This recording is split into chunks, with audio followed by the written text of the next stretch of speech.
Welcome home. வாங்க இந்த வீடியோல இந்த வீக்கோட ஃபுட் மெனு என்ன இருக்குன்னு பார்க்கலாம். அதோட நம்ம தினசரி வாங்க வேண்டியது என்னென்ன, வாரத்துக்கு ஒரு முறை இல்லாட்டி இருமுறை வாங்க வேண்டியது என்ன ஐட்டம்ஸ், அதையும் இதில் மென்ஷன் பண்ணியிருக்கேன். தினமும் வாங்க வேண்டிய பொருட்களை பால், கீரை, காய்கறி, பழங்கள் இப்படி தனித்தனியாக பிரிச்சும் கொடுத்துருக்கேன். பல்கா ஸ்டாக் வச்சு பண்றவங்களா இருந்தாலும், தினம் தினம் அன்னைக்கு தேவைக்கு அன்னைக்கு வாங்கிக்கிறவங்களா இருந்தாலும் எல்லாருக்குமே யூஸ்ஃபுல்லா இருக்க மாதிரி இந்த லிஸ்ட் இருக்கும். இந்த ஃபுட் மெனுல இருக்க மாதிரி டே பை டே எப்படி ப்ரிப்பரேஷன்ஸ் பண்ணணும் அப்படின்றதையும் நான் வர வீடியோஸ்ல சொல்றேன். ஸோ பிகினர்ஸ்க்கு இது கண்டிப்பா யூஸ்ஃபுல்லா இருக்கும்னு நினைக்கிறேன். வாங்க வீடியோக்குள்ள போகலாம். லாஸ்ட் மெனு வீடியோ சொன்ன மாதிரி நான் வெர்டிக்கல் ஆர்டர்ல சொல்லிட்டு வரேன் டே பை டே எப்படின்னு. முதல்ல எப்பவும் போல குடிநீர்ல இருந்தே ஆரம்பிச்சுக்கலாம். திங்கட்கிழமை சீரக தண்ணீர், செவ்வாய்க்கிழமை ஓம தண்ணீர், புதன்கிழமை தாகசமணி தண்ணீர், வியாழக்கிழமை நெல்லிக்காய் சாறு, வெள்ளிக்கிழமை ரோஜா இதழ்கள் போட்டு தண்ணீர், சனிக்கிழமை சங்குப்பூ தண்ணீர், ஞாயிற்றுக்கிழமை தேன் தண்ணீர். இப்போ கொடுத்துருக்க குடிநீர் வகையில ஓம தண்ணீர், நெல்லிக்காய் சாறு காலையில 1 டம்ளர் அளவுக்கு குடிச்சாலே போதும். மற்றதெல்லாம் நாள் முழுக்கவே கூட நம்ம குடிக்கலாம். இப்போ அதிகாலை பானம் பார்க்கலாம். திங்கட்கிழமை இஞ்சி டீ, செவ்வாய்க்கிழமை லெமன் டீ, புதன்கிழமை புதினா டீ, வியாழக்கிழமை கரிசலாங்கண்ணி டீ, வெள்ளிக்கிழமை முருங்கை இலை டீ, சனிக்கிழமை சுக்கு மல்லி டீ, ஞாயிற்றுக்கிழமை ஏலக்காய் டீ. ஏலக்காய் டீனா நம்ம நார்மலா பால், ஏலக்காய், சுக்கு, டீ தூள் எல்லாம் மிக்ஸ் பண்ணி போடுவோம் இல்லையா, அந்த டீ. இந்த முறை பிரேக்ஃபாஸ்ட்டு கம்ப்ளீட்டா இட்லி, தோசை அது மாதிரி எதுவும் இல்லாம கஞ்சி வெரைட்டியாவே பண்ணிடலாம் அப்படின்னு டிசைட் பண்ணியிருக்கேன்.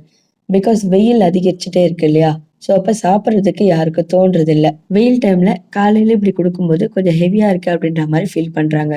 ஸோ கொஞ்சம் லைட்டா இருக்கா மாதிரி, அதோட ஹெல்த்தியாகவும் இருக்கா மாதிரி கொஞ்சம் ட்ரை பண்ணலாம். திங்கட்கிழமை காலையில முருங்கைக்கீரை கஞ்சி, சுண்டைக்காய் துவையல். செவ்வாய்க்கிழமை மாப்பிளை சம்பா கஞ்சி, தயிர் ஆட் பண்ணிக்கலாம், சின்ன வெங்காயம் ஆட் பண்ணிக்கலாம், கூட ஒரு துண்டு தேங்காய் எடுத்துக்கலாம். புதன்கிழமை காலையில தேங்காய் பால் கஞ்சியும் அதோட வாழைப்பழமும். வியாழக்கிழமை பழைய சாதம் கஞ்சி வச்சுட்டு கருவேப்பிலை துவையல். வெள்ளிக்கிழமை காலையில பாசிப்பயிறு கஞ்சி, வாழைப்பழம். சனிக்கிழமை உளுந்து கஞ்சி, தேங்காய். ஞாயிற்றுக்கிழமை திணை கஞ்சி, முட்டை ஆம்லேட். இந்த பிரேக்ஃபாஸ்ட் பண்ணும்போது நமக்குமே ப்ராசஸ் கொஞ்சம் குயிக்காகவும் ரொம்ப ஹெல்த்தியாகவும் இருக்கும். அவங்களுக்கும் ரொம்ப ஹெவியாக சாப்பிட்ற மாதிரி இருக்காது. இந்த முறை ஸ்கூல் ஸ்நாக்ஸுமே கொஞ்சம் குயிக்காக இருக்க மாதிரி தான் ரெடி பண்ணியிருக்கேன். திங்கட்கிழமை நேந்திரப்பழ சிப்ஸு, செவ்வாய்க்கிழமை பொரி உருண்டை, புதன்கிழமை எள்ளுருண்டை, வியாழக்கிழமை வேர்க்கடலை பர்ஃபி, வெள்ளிக்கிழமை தயிர், சனிக்கிழமை முந்திரி. கொஞ்சம் பெப்பர் சால்ட் போட்டு நம்ம ஃப்ரை பண்ணி கூட கொடுக்கலாம். ஞாயிற்றுக்கிழமை ஏதாவது ஒரு ஃப்ரூட். இப்போ மதிய சாப்பாடுக்கு பார்க்கலாம். திங்கட்கிழமை முருங்கைக்கீரை சாதமும் காலிஃப்ளவர் வறுவலும். அதில் கொஞ்சம் எடுத்து தான் அன்னைக்கு மார்னிங்க்கு கஞ்சிக்கு யூஸ் பண்ணிக்க போகிறோம். செவ்வாய்க்கிழமை மஷ்ரூம் ரைஸு, தயிர் பச்சடி, வெள்ளரிக்காய். இந்த வாரத்தில் 6 நாளுமே நான்வெஜ் சாப்பிடாத மாதிரி நாளாக வருது. திங்கட்கிழமையும் பிரதோஷம் இருக்குது, செவ்வாய்க்கிழமையும் சிவராத்திரி இருக்குது, புதன்கிழமை அமாவாசை இருக்குது. ஆஃப்டர் தட் வியாழன், வெள்ளி, சனி அப்படியே கண்டினியூஸாக நோ நான்வெஜ் டே. புதன்கிழமை சாம்பார், கீரை, காய் பொரியல், அப்பளம். வியாழக்கிழமை தேங்காய் பால் சாதம், சேப்பங்கிழங்கு வறுவல். வெள்ளிக்கிழமை நம்ம புதன்கிழமையை சாம்பார் வச்சிட்டோம் அப்படின்றதுனால வெள்ளிக்கிழமை கீரை கூட்டு, அவரைக்காய் தொக்கு, வெள்ளரிக்காய், கேரட்டு சாலட் மாதிரி பண்ணிடணும். சனிக்கிழமை மோர் குழம்பு, கீரை வடை, கேரட். ஞாயிற்றுக்கிழமை தான் நம்ம நான்வெஜ் சாப்பிட்ற மாதிரி இருக்கும். பிரியாணி, முட்டை, தயிர் பச்சடி. இந்த முறையும் போன முறை சொன்ன மாதிரியே நம்மளுக்கு அந்த சீஸ்னல் ஃபுட்டெல்லாம் ஆட் பண்ணோம் அப்படின்றதுக்காகவும், ப்ரோட்டீன் நல்லா வேணுன்றதுக்காகவும் இப்போ பார்த்தீங்கன்னா நான் எப்படி ஃபாலோ பண்ணிகிட்ருக்கேன் அப்படின்னா, காலையில் பசங்களுக்கு பிரேக்ஃபாஸ்ட் கொடுக்கறது, அதுக்கப்புறம் ஸ்கூலுக்கு லஞ்சு கொடுக்கறது, ஸ்நாக்ஸ் கொடுக்கறது, மதியமாக நம்ம வீட்டில் நம்ம என்ன பண்ணுறோமோ அதை கொஞ்சம் நிறுத்தி வச்சுக்குவேன். மதியம் ஸ்கூல் விட்டு சாப்பிட்றதுக்கு. ஏன்னா ஸ்கூலில் அவங்க சரியாக சாப்பிட்றாங்களான்னு தெரியாது. ஆன் டைமுக்கு சாப்பிடுங்க அப்படின்னு கொடுக்கும்போது குழந்தைங்க சம்டைம்ஸ் கொஞ்சம் கொஞ்சம் வச்சுட்டு வந்துடுவாங்க. ஸோ அது ஈவினிங் வரும்போது நம்ம ஒரு பாலோ இது சின்ன சின்ன ஐட்டம் கொடுக்கும்போது நைட்டு சாப்பிட்ற வரைக்கும் அது அவங்களுக்கு தாங்காது. அதனால மதிய சாப்பாடில் கொஞ்சம் சாப்பாடு நிறுத்தி ஸ்கூலுக்கு போயிட்டு வந்ததுக்கு பிறகு கொஞ்சமா குடுக்குற மாரி வச்சுக்குவேன். பட் ஒரு சீசனுக்கு ஏத்த மாரி உடம்பு கொஞ்சம் சேஞ்சஸ் குடுக்கும் இல்லையா? இப்பல்லாம் ஆஃப்டர் ஸ்கூல் வந்து கொஞ்சம் சாப்பாடு சாப்பிட சொன்னா கூட அவங்க வந்து அதுல இன்ட்ரெஸ்ட் காட்டுறதில்ல. வேண்டாம், வேற ஏதாவது குடிக்கிறதுக்கு இருந்தா குடுங்கன்னு கேட்குறாங்க. ஸோ ஆஃப்டர் ஸ்கூல் ஸ்நாக்ஸ் வந்து பப்பாளி மில்க் ஷேக் திங்கட்கிழமை, செவ்வாய்க்கிழமை வாழைப்பழம் மில்க் ஷேக், புதன்கிழமை டேட்ஸ் மில்க் ஷேக், வியாழக்கிழமை பாதாம் மில்க், வெள்ளிக்கிழமை ரோஸ் மில்க், சனிக்கிழமை சப்போட்டா மில்க் ஷேக், ஞாயிற்றுக்கிழமை ஆப்பிள் மில்க் ஷேக். இப்போ நைட்டுக்கான ஃபுட்டு பார்க்கலாம். திங்கட்கிழமை கேழ்வரகு இட்லி, தக்காளி சட்னி, செவ்வாய்க்கிழமை அப்பம், கடலைக்கறி, புதன்கிழமை கோதுமை தோசை, சாம்பார், வியாழக்கிழமை சத்து மாவு அடை, அவியல், வெள்ளிக்கிழமை பணியாரம், கார சட்னி, சனிக்கிழமை இடியாப்பம், வடகறி, ஞாயிற்றுக்கிழமை ரசம் சாதம். இப்போ இந்த வீக் ஃபுட் சார்ட்ல என்னென்னலாம் நம்ம ரெசிபிஸ் வச்சிருக்கோம்னு பார்த்தாச்சு.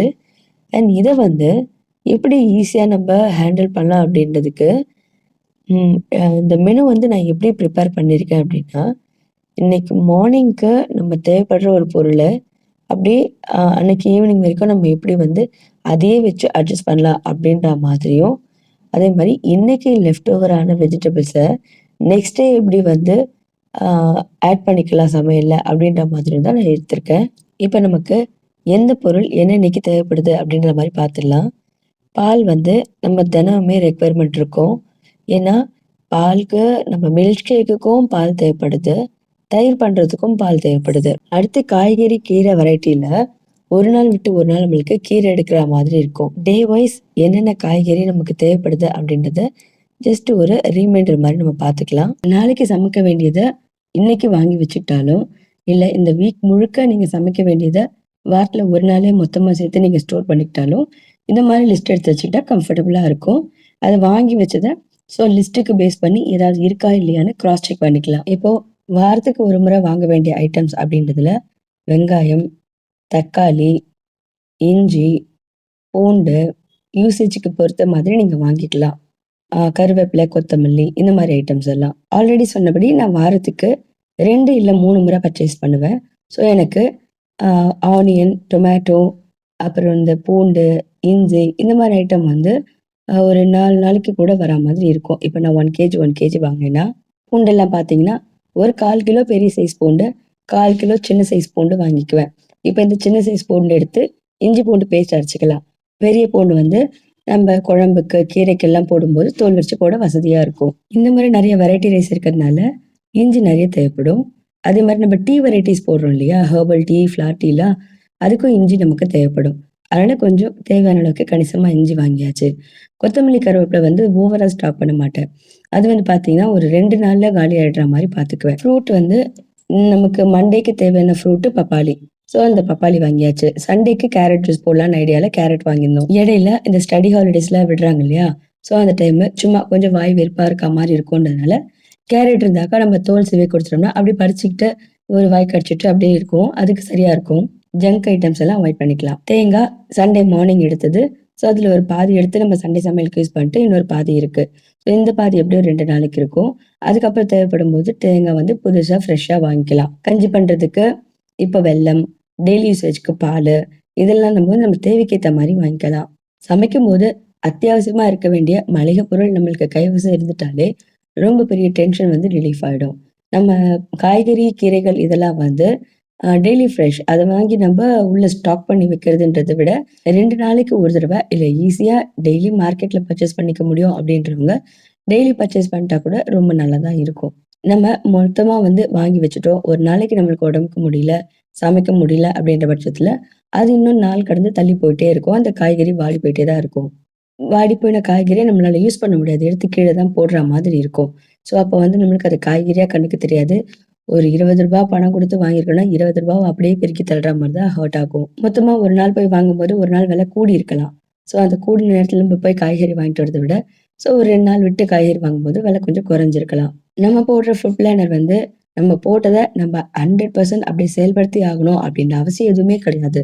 ஸோ நமக்கு வீட்டில் இருக்கவங்களோட ஹெல்த்து, அவங்களோட மூடு அண்ட் அவைலபிலிட்டி, அது தாண்டி காஸ்ட் இது எல்லாத்தையும் பார்த்து தான் வந்து நம்ம நம்மளோட ஃபுட் பிளானை வந்து சேஞ்ச் பண்ணிக்கிறதும் இருக்கணும். இன்னைக்கு ஒரு மெனு நம்ம ரெடி பண்ணி வச்சுட்டோம், டைம் டேபிள் போட்டுட்டோம். இது இன்னைக்கு கட்டாயம் சமைச்சே ஆகணுன்ற கட்டுப்பாடு எதுவுமே கிடையாது. கட்டாயம் எதுவும் கிடையாது. நேத்து சமைச்சது யாருமே சாப்பிடலையா? ஓகே. அத எடுத்து கீழ கொட்டணும்னு அவசியம் கிடையாது. அத எடுத்து அடுத்த நாளைக்கு நம்மளால வச்சுக்க முடியும்னா வச்சுக்கலாம். அது அப்படியே அந்த மெனுல ஏதோ ஒண்ண கட் பண்ணிட்டோம்னா, ஆல்ரெடி இருக்கிறத யூஸ் பண்ணிட்டு அதுக்கப்புறம் கூட ஃப்ரெஷ்ஷா எடுத்துக்கலாம். பட் மேக்ஸிமம் நான் என்ன பண்ணுவேன் அப்படின்னு பார்த்தீங்கன்னா, அன்னைக்கே எல்லாம் தீர்ந்து போற மாரி மட்டும் தான் சமைப்பேன். அடிஷனல் குவான்டிட்டி இருக்கா மாதிரி வைக்கவே மாட்டேன். முன்னக்கூட்டி எல்லார்ட்டயும் வந்து காலையில ஒரு தடவ இதுதான் சமைக்க போறேன் அப்படின்னு நம்ம சொல்லிடுறதுனால, இது வேணும் வேணான்றத அவங்க டிசைட் பண்ணி சொல்லிடுவாங்க. வேணான்றத நம்ம கம்பல் பண்ணி அவங்களுக்கு சமைச்சு குடுத்துட்டு, அது வீணா கீழ கொட்டுறத அவாய்ட் பண்ணிக்கலாம். இதனால அத கொண்டு போய் ஃப்ரிட்ஜ்ல ஸ்டோர் பண்ணி அதையும் வச்சு அடைக்க தேவை இருக்காது. இப்படி ஃபாலோ பண்ணும்போது பார்த்தீங்கன்னா, டெய்லி சமைக்கிற ஐட்டம்ஸ் வந்து டெய்லி தீர்ந்து போயிடும். அடுத்த நாளுக்கு ஒரு பொருள கடத்தி கொண்டு போறோம்ன்றது நடக்கவே நடக்காது. இப்படி பண்றதுனால நம்மளுக்கு பொருளும் வீணாக போறதில்ல, ஆரோக்கியமும் கெட்டு போறதில்ல. இப்ப நான் பேசிக்கா எதெல்லாம் வந்து கொஞ்சம் நெசசரியா இருக்கணுமோ, என்கிட்ட இருக்க கிரெயின்ஸ வந்து ரீஃபில் பண்றது, அப்புறம் கஞ்சி மாவு எடுத்து ரீஃபில் பண்ணிக்கிறது. இது மாரி வேலையெல்லாம் பார்த்துட்டேன். இந்த அ வீக் சார்ட்டுக்கு ஏத்தா மாரி நான் எதெல்லாம் ரீஃபில் பண்ணுமோ, அத மட்டும் ரீஃபில் பண்ணி வச்சுக்கிட்டேன். இன்னைக்கு சண்டேனா, மண்டேக்கு கட்டாயம் சமைக்கிறதுக்கு தேவையானதெல்லாம் சண்டே நம்ம கையில இருக்கணும். வெஜிடபிள்ஸ், கீரை தவிர்த்து. நம்ம டெய்லி காலையிலயும் சாயந்தரமும் இட்லியோ, தோசையோ அப்படி போட்டு எடுத்துட்டு வரல இந்த பிளானர்ல. நமக்கு எப்ப தேவையோ, அப்போ இட்லி மாவு ரெடி பண்றதோ, இல்லாட்டி தயிர் ரெடி பண்றதோ பார்த்துக்கலாம். இந்த ஃபுட் பிளானர்ல வந்து தினமுமே வந்து மேக்ஸிமம் தயிர் இருக்க மாரி தான் இருக்கு. இன்னைக்கு நமக்கு தயிர் தேவைப்படுது அப்படின்னா, நேத்து நைட்டுக்கு தயிர் ஊத்தி வச்சுருங்க. இன்னைக்கு காலையில அத எடுத்து யூஸ் பண்ணிக்கலாம். ஸோ தயிருமே வந்து டெய்லி ஃப்ரெஷ் கிடைச்சிரும். இந்த வீக் ஃபுட் சார்ட்ல பார்த்தீங்கன்னா, நம்ம காலையில எங்கேயுமே இட்லி மாவ நம்ம யூஸ் பண்ணல. நமக்கு நைட்ல தான் தேவைப்படுது. ஸோ நாம என்ன பண்ணலாம்னா, நம்ம ஆஃபீஸ் கிளம்புறதுக்கு முன்னாடி இட்லி மாவு அரைச்சு போட்டுட்டு நம்ம போயிட்டோம்னா, அது கரெக்ட்டா புளிச்சிருக்கும். நைட்டு வந்த உடனே எடுத்து நம்ம ஃப்ரெஷ்ஷா ஊத்தி சாப்பிட்டுக்கலாம். காலையில நம்ம எழுந்துக்கும்போதே வந்து எப்படி அரிசி ஊற போடுறோமோ, அது மாரி இட்லி அரிசியெல்லாம் எடுத்து ஊற போட்டுட்டு, ஒரு ஓரமா எடுத்து வச்சுட்டா, நம்ம இந்த வேலையெல்லாம் முடிச்சுட்டு கிளம்புறதுக்கு முன்னாடி அத அரைச்சு போடுறதுக்கு சரியா இருக்கும். நம்ம அத எடுத்து புளிக்க வச்சுட்டோம்னா, நைட்டு வந்த உடனே ஃப்ரெஷ்ஷா எடுத்து யூஸ் பண்ணிக்கலாம். இத தாண்டி முன்னாடி நாள் நைட்டு நெக்ஸ்ட் டேக்கு என்னென்னலாம் வேணும் அப்படின்னு ப்ரிப்பரேஷன்ஸ் எல்லாம் பண்ணி வச்சுட்டோம்னா, அடுத்த நாள் மார்னிங் நமக்கு மளிகை பொருள் ரெடியா இருக்கு. நமக்கு தேவையான காய்கறி வந்து அன்னைக்கே வாங்குனாலும் வாங்கலாம். முன்னாடி நாள் வாங்குனாலும் வாங்கி வச்சுக்கலாம். ஸோ ஃப்ரெஷ்ஷான ஐட்டம்ஸ் எல்லாம் இருக்கு. நம்ம ப்ரீ பிளான்டா இருக்கோம். நெக்ஸ்ட் டே வந்து நம்ம ஜஸ்ட் எக்ஸிக்யூட் பண்ண போறோம். அவ்வளோதான். Busy mom, bachelors, working women, beginners இவங்க எல்லாருக்குமே ப்ரிப்பரேஷன் அப்படிங்கிறது ரொம்ப முக்கியமான விஷயம். அடுத்த நாள் மார்னிங் நம்ம ஸ்ட்ரெஸ் இல்லாம, எந்த கன்ஃப்யூஷனும் இல்லாம நம்ம சமைச்சுட்டு, ஆன் டைமுக்கு எல்லாத்தையும் முடிச்சுட்டு கீழ இருக்கணும். நம்ம ஆஃபீஸ் போணும் அப்படின்னும்போது, ப்ரிப்பரேஷன் கண்டிப்பா ஃபாலோ பண்ண வேண்டிய ஒரு விஷயம். நம்ம பண்ற ப்ரிப்பரேஷன் நம்ம ஹெல்த்த அஃபெக்ட் பண்ணாத அளவுக்கு நம்ம பார்த்துக்கணும். இந்த வீடியோ உங்களுக்கு பிடிச்சிருந்தா லைக் பண்ணுங்க, சப்ஸ்கிரைப் பண்ணிக்கோங்க. நான் இந்த வீடியோவ சாட்டர்டே மார்னிங்கே வந்து அப்லோட் பண்ணணும்னு நெனச்சேன். பட் வீட்ல ரிலேஷன்ஸ் வந்துட்டாங்க அப்படின்றதுனால, என்னால வாய்ஸ் ஓவர் குடுக்க முடியல. அகைன் திரும்ப ஒரு நல்ல வீடியோ பார்க்கறதுக்கு மாம்ஸ் நெஸ்ட்குள்ள வாங்க. Waiting for your valuable comments. By.